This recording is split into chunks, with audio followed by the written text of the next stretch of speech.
Did Jesus really rise from the dead? Well, the first thing to say about this is that the topic is actually taken seriously by scholars. I don't mean theologians tucked away in seminaries. I mean historians who are specialists in ancient Palestine.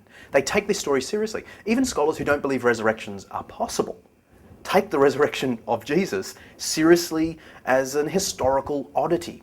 And here are the reasons why. Number one, there's no precedent for the belief that someone would be raised to life in time. I know you sometimes hear people say, but there were lots of dying and rising gods in antiquity and Jesus is just another.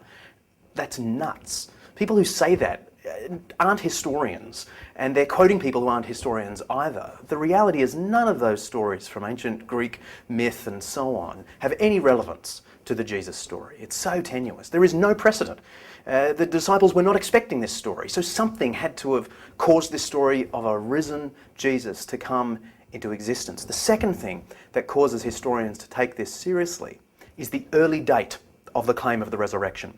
We know for a fact the people were claiming that Jesus had been raised to life, not decades later, but almost instantly with the event itself. Our evidence that the disciples within the first few months were claiming to have seen him is overwhelming. So frankly, you don't find serious historians who think the resurrection story was like a developing legend.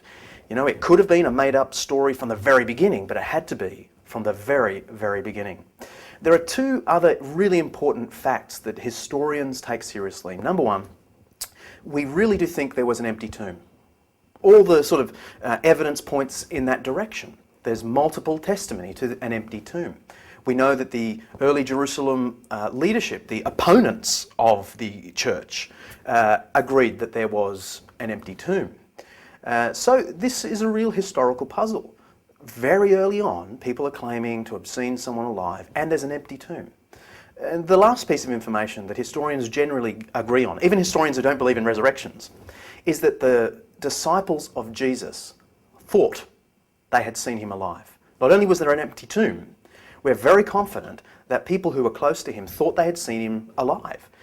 One of the most sceptical scholars in the world, E.P. Sanders, but a leader in the field, says that the disciples of Jesus had resurrection experiences is, in my judgment, a fact. What explains those experiences, I do not know.